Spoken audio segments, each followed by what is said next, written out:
Well, how's everybody doing?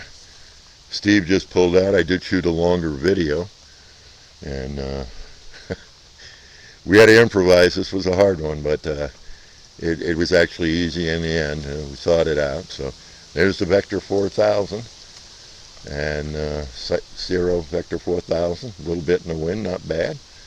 I've got the guy wires I've got to do a little attaching on. We'll get that done later. But even with the wind whipping, well, it's not whipping, but it rained like heck this morning, friends. We started out on this project in the rain. Now, my A400, I've got to the side. It's a little bent right now, but it's in fine shape. Just I need to take it apart and store it. It's in perfect shape. So we're going to go in and try this. Have a cup of coffee. Steve just is leaving. He's got a full day, and I'll be catching him on the radio.